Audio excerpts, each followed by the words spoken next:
राजनीति और राजव्यवस्था, ये दोनों शब्द एक दूसरे के पर्याय नहीं हैं, बल्कि राजनीति को राजव्यवस्था के सिद्धांतों के अनुरूप चलना होता है। और जब जब राजनीति राजव्यवस्था के सिद्धांतों का पालन नहीं करती, तब बीच में आता है न्यायालय।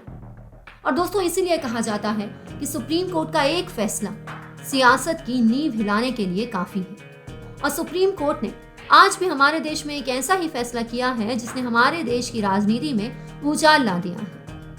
आज सुप्रीम कोर्ट ने राहुल गांधी के मानहानि के केस को सस्पेंड कर दिया। इसके फलस्वरूप अब राहुल गांधी दोबारा से एक सांसद बन जाएंगे।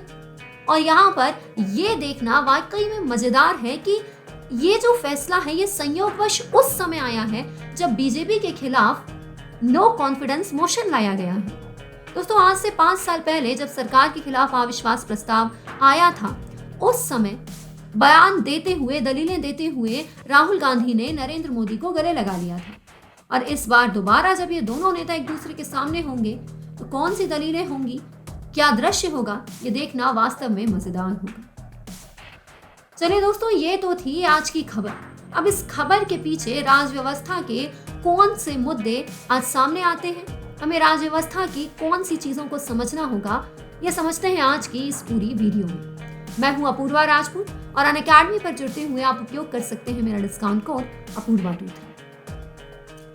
मैं आशा करती हूँ आपको बहुत अच्छे से याद होगा कि इसी साल यानी कि 2023 में मार्च के महीने में राहुल गांधी को मानहानि के केस में हाईकोर्ट ने 2 साल की सजा सुनाई थी।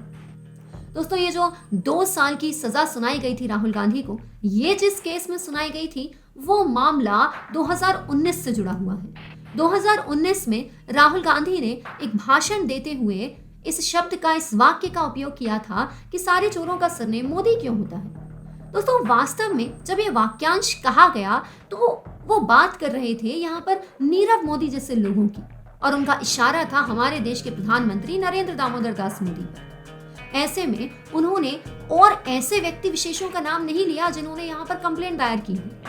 दोस्तों, यहाँ पर जब अपने भाषण के दौरान राहुल गांधी जी ने ये कह दिया कि अगर कुछ और चोरों को ढूंढा जाए तो शायद उनका सरनेम भी मोदी निकल जाए, या फिर सारे चोरों का सरनेम मोदी ही क्यों होता है, इसी बात को पकड़कर बीजेपी के एक नेता पूर्णेश मोदी कोर्ट चले गए और उन्होंने राहुल गांधी के खिलाफ आईपीसी की धारा 499 और आईपीसी की धारा 500 के अंतर्गत डिफेमेशन का केस दायर कर दिया। मैं चाहती हूँ कि एक बार आप राहुल गांधी के इस बयान को सुन लीजिए।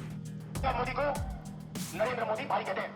आपके टीवी में देखा होगा मेहुल भाई, नीरव भाई। अच्छा, मुझे एक बात समझाओ, इन सब चोरों के नाम मोदी क्यों है? ये भैया, ये मुझे आप एक बात समझाइए। चलिए, आप लोगों ने इस बयान को सुना और आप लोगों को जो केस है वो अब समझ में भी आ गया होगा।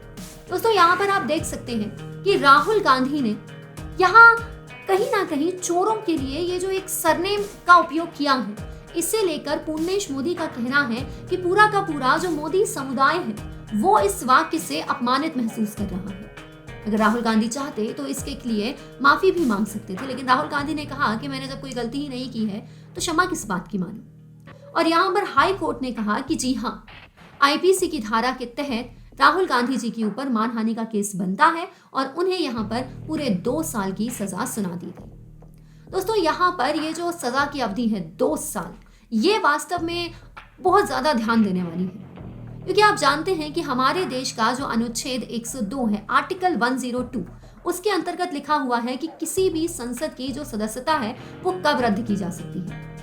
दोस्तों, यहाँ पर आप देख सकते हैं कि किसी भी संसद की जो सदस्यता है उसे रद्द किए जाने के बहुत सारे अलग अलग नियम होते हैं। जैसे अगर वो किसी लाभ के पद पर हो, वो दिवालिया हो, मानसिक रूप से विकृत हो, या फिर संसद के द्वारा बनाए गए किसी नियम के तहत भी उसे अयोग्य घोषित कर सकता है। अब यहाँ पर ये जो शब्द आया है, संसद के द्वारा बनाया गया कोई नियम, तो यहाँ पर आप लोग देख सकते हैं कि दोस्तों, संसद का ही एक कानून है, एक अधिनियम है, जन प्रतिनिधित्व अधिनियम 1951, रिप्रेजेंटेशन ऑफ पीपल एक्ट 1951। दोस्तों, इस एक्ट के अंतर्गत कहा गया है कि अगर किसी भी सांसद को 2 साल या उससे ज्यादा की सजा हो जाती है तो उस व्यक्ति की जो सदस्यता है वह रद्द हो जाती है। दोस्तों अब आप यहाँ पर देख सकते हैं कि हमारे देश में बहुत से मुद्दों के लिए जब सजा सुनाई जाती है तो यहाँ पर एक टाइम फिक्स नहीं होता है कि भाई इतने ही साल की सजा सुनाई जाएगी। बिल्कुल वैसे ही मानहानि के केस में भी बताया गया है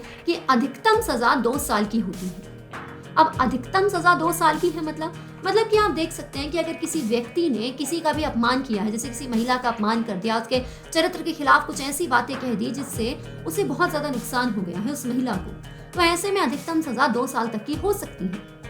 लेकिन यहाँ पर आप देख सकते हैं कि राहुल गांधी जी ने जो शब्द कहे इसके लिए अधिकतम सजा क्यों सुनाई गई, यही वाक्य यहाँ पर सुप्रीम कोर्ट ने कहे हैं। दोस्तों सुप्रीम कोर्ट का कहना है कि राहुल गांधी को इस केस में 1 साल 11 महीने की सजा भी तो सुनाई जा सकती थी।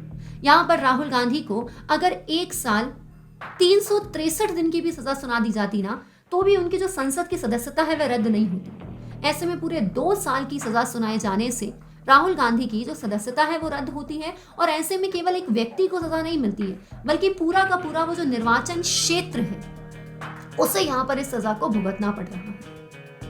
तो यहाँ पर आप देख सकते हैं कि सुप्रीम कोर्ट ने जब कह दिया है कि उन्हें 2 साल की सजा सुनाए जाने की आवश्यकता नहीं थी, और इसी के साथ ये मामला तो अभी चलेगा पर उनकी ये जो सजा है इसको सस्पेंड कर दिया गया है, और इसी के परिणाम स्वरूप अब हमारे देश में ये जो नेता है राहुल गांधी जी हैं, ये संसद में दोबारा लौटेंगे।